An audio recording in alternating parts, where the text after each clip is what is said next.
Welcome you all in the 14th lecture of Electronics Measurement and Instrumentation.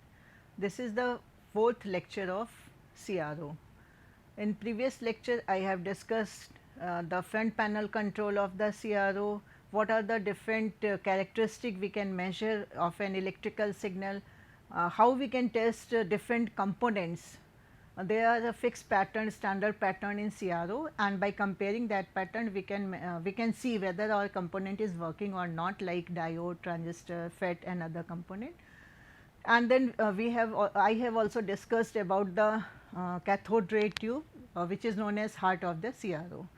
In this lecture I will discuss the block diagram of the CRO, means except the CRT we will discuss all the blocks which are in the CRO. So, CRO consists of CRT, cathode ray tube, vertical deflection system, horizontal deflection system, time based generator, trigger circuit and power supply. As we can see in the figure, this is the basic diagram of a CRO. This CRO consists of one vertical amplifier and one is the time based generator, that is the horizontal amplifier, vertical section and horizontal section. This is basically not a vertical amplifier, it is vertical deflection system and horizontal deflection system. So, if we see the vertical deflection system, the input signal is fed to the Y amplifier vertical deflection system through the probe. So, we know that the characteristic of the probe is that it will, if it is an attenuator, then it will attenuate all the signal by same times, means the amplification factor or the attenuation factor of the probes are same for all the frequency, whether we are measuring DC voltage or we are measuring AC voltage of high frequency, low frequency, it should provide the same amplitude for all the signals. So, the input signal is provided by the probe to the Y deflection system, that is the vertical deflection system, and this vertical deflection system we can control the position of the waveform on the screen, means by providing a DC biasing here, the DC biasing, and by varying the DC biasing we can change the position of the waveform in the Y direction. And this is the knob which selects the volts per division. So, by selecting this knob we can change the volt per division. If the amplitude of the signal is very high, then we will keep this volt per division at high voltage, so that it can, the waveform can be displayed on the screen. Then the output of Y amplifier is fed to the Y plate. Then in general, when the leading edge of the signal, when the signal appears at the Y plate, the unknown signal, then the leading edge of that signal is used to trigger the time based generator circuit. So, when this signal is triggering the time based generator circuit start generating the time based waveform, that is known as sawtooth waveform. It is known as sawtooth waveform because its shape is like a tooth of the saw. Then it will generate this, and this voltage is fed to the horizontal deflection plate, and this horizontal deflection plate basically controls the movement of electron in x direction, and they are placed vertically. And then there are two controls in the time based generator, this x position and time per division. X position means there is a DC voltage, that DC voltage is applied, and so we can move the waveform when this DC voltage is applied, we can move the waveform in the right hand side, and by this knob we can change the time per division. So, this is the main circuit of the CRO. Then this is the extended diagram of the CRO, block diagram of a CRO. Here we can see that if we want to measure input signal, then if the amplitude of the input signal is sufficient, it can directly displayed on the screen, then it is directly fed to the Y deflection plate. But if it required to amplify, then it is fed through the amplifier. If it is required to attenuated, then it is fed through the probe. Probes are available where it can attenuate the signal by 10 times or by 100 times. Then in horizontal deflection plate also there is a external circuit and there is an internal sink circuit. So, if horizontal plates, if we want to synchronize the input signal by putting a portion of the input signal to the time based generator circuit, then it will, this sink circuit is kept at internal position here, and at that time we see the vertical deflection, vertical amplifier is connected with the sink amplifier, and this sink amplifier will is fed to the sawtooth sweep generator. So, when the leading edge of the input signal appears, unknown signal appears, the sink circuit will will switch on this sawtooth sweep generator, and this sawtooth sweep generator will connect it with the horizontal amplifier, and then it is fed to the horizontal deflection plate. There is a calibration circuit. So, before starting whether our CRO is working properly or not, a calibration oscillator is there. So, and there is a pin at which we can connect this signal and we can calibrate the signal, calibrate the CRO. Then we can see there is a blanking circuit. So, what is the function of horizontal amplifier or horizontal section is to move the electron beam in the horizontal direction, in the x direction. So, when the beam moves, when the electron beam moves from left to right, then it traces the pattern, whatever input signal we have applied, it traces the pattern, but when it reaches at the extreme right position, then what will happen, it has to come back to the left position so that it can trace again the signal. But when it is reaching at the right position, then if it will get back to the left position, and at that time the signal will be traced, then there is a overlapping and then we will not able to see the signal. Because of that, there is a blanking pulse applied to the cathode. So, at that time the cathode will not emit any electron. For this purpose, when electron beam moves from extreme right to left, the blanking circuit applies a blanking input signal to the cathode. Okay, so, this is the, again intensity is controlled by the control gate potential, and similarly the focus is controlled by the focusing pattern. Then vertical deflection plate. Vertical deflection plate has following circuits. First, and what is the purpose of the vertical deflection section? First is to amplify and reproduce the input signal. The amplifier must have good fidelity, means it can amplify the input signal within the limit of its bandwidth and without affecting the amplitude, frequency and phase of the signal. Second, it has to isolate the CRT from the input signal, means the input signal will not affect the CRT, and the second thing, the CRT will not affect the input signal. So, it provides an isolation between the CRT and the input signal. So, for this purpose we know we are using buffer circuits, that buffer circuit may be made up of op-amp, or we can use the FET amplifier, common source FET amplifier, common emitter transistor amplifier. Then it must have provision for different mode of operation.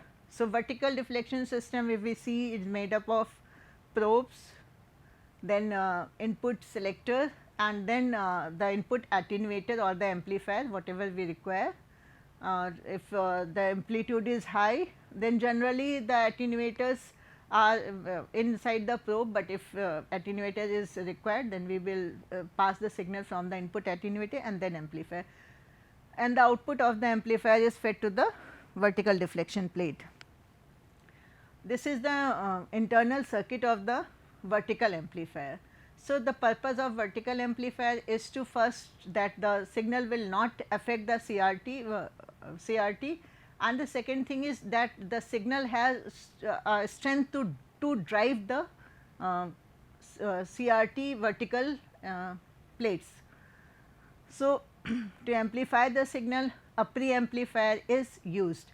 So, here the preamplifier is used. Here it is made up of cathode source follower FET circuit, and this is op-amp, positive feedback op-amp. So, it acts as a buffer circuit. Then since the output of this is fed to the push-pull amplifier, the output amplifier is push-pull amplifier. So, for push pull amplifier we need two signals, same amplitude signal, but the phase inverted signal. So, a phase inverter circuit is there.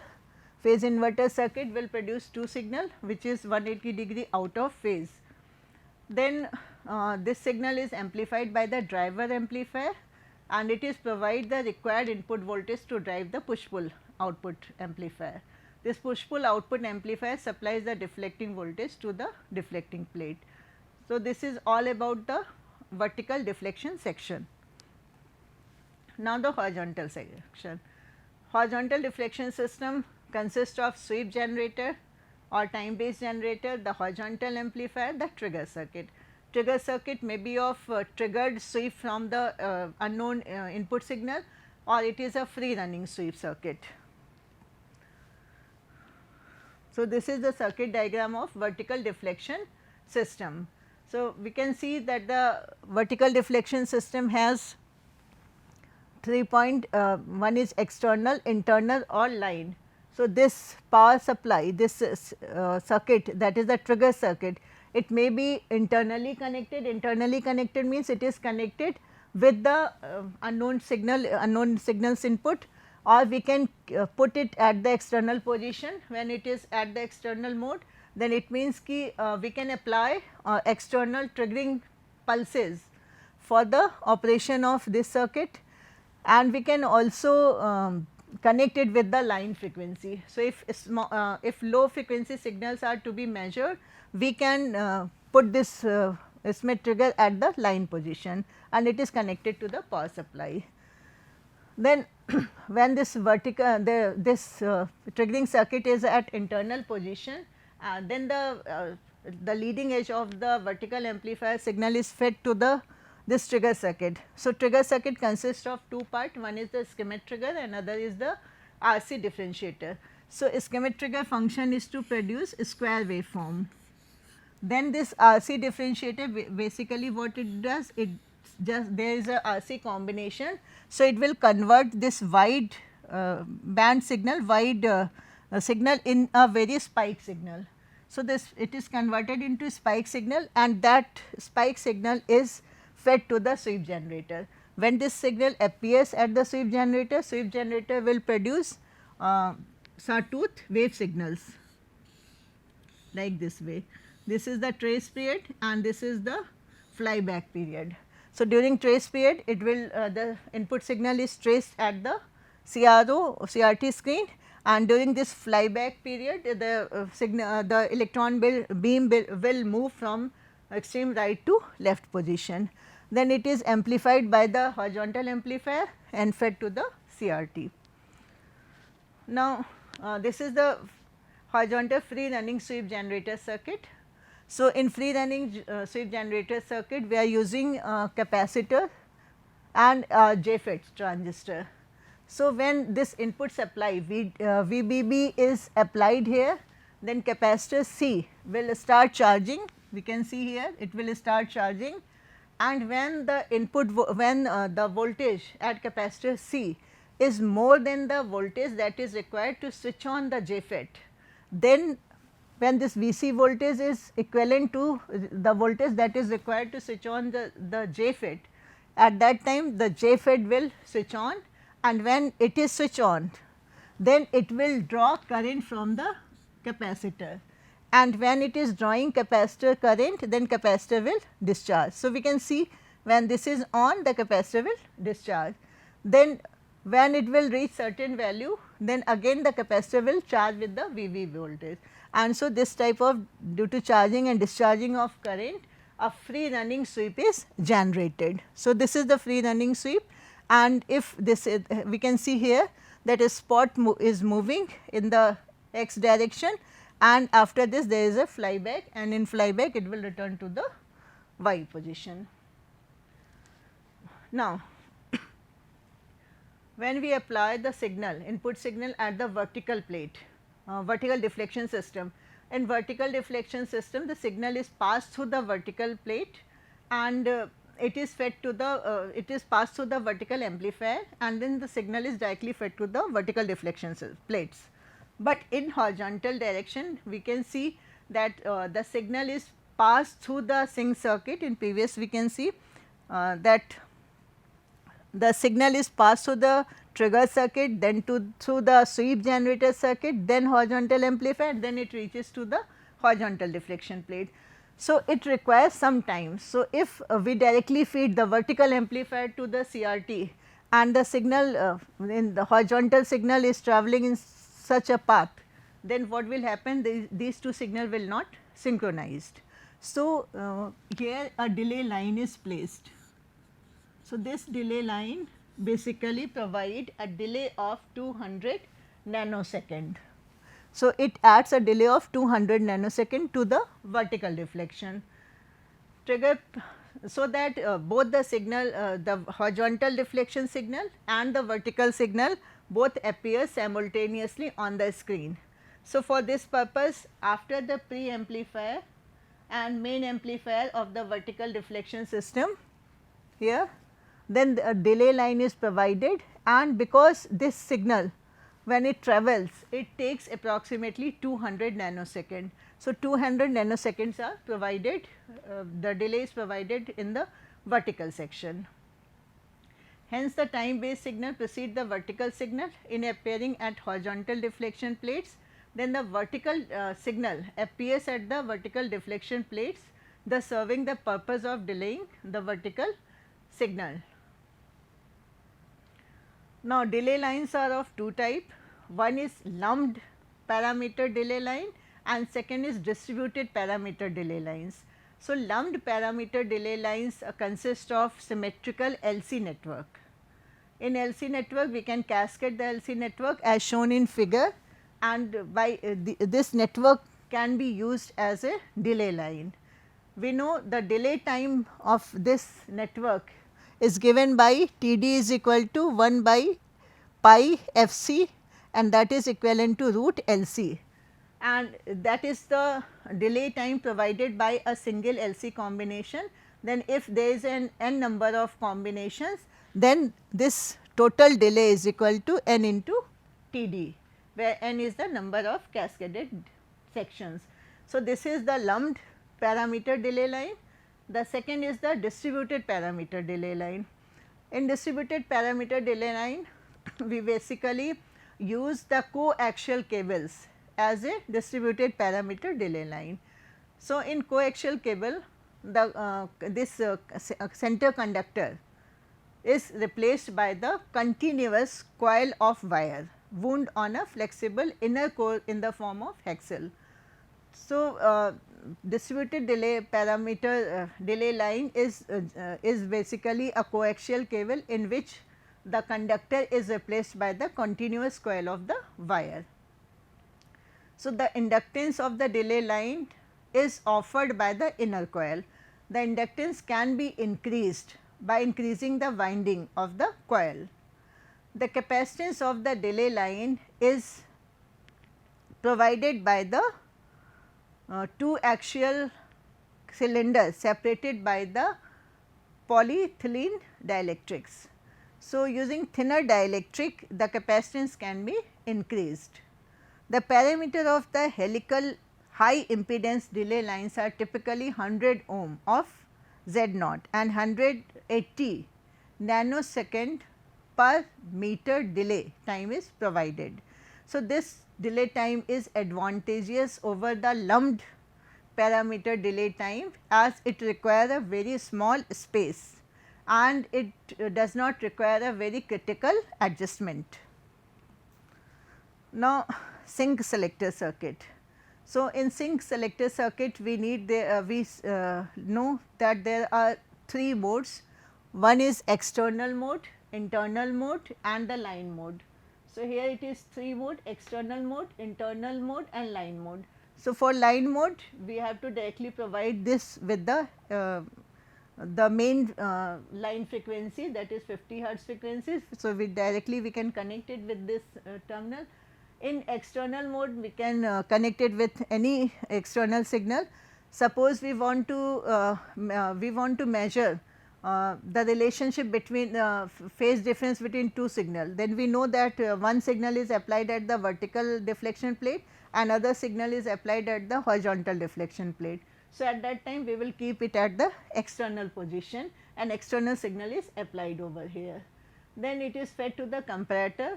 Comparator will, there is a voltage division circuit.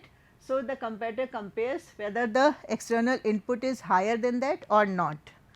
So, as we know, the selector has 3 position, internal, external, line. Therefore, the horizontal sweep can be synchronized with the signal coming from any of the 3 sources through the comparator. The comparator gives an output when trigger input signal exceeds a particular level. So, the function of comparator is to compare both 2 signals and it will give an output when it reaches, when both the signals are same. So, or when the one signal increases with the other signal. So, when the trigger input signal exceeds a particular value as set by the trigger level control, a schematic trigger that follow the comparator generates negative pulse each time when the comparator's output crosses the trigger level. That triggers the sweep generator to start the new sweep. So, this is the function of a trigger circuit. Thank you all from my side.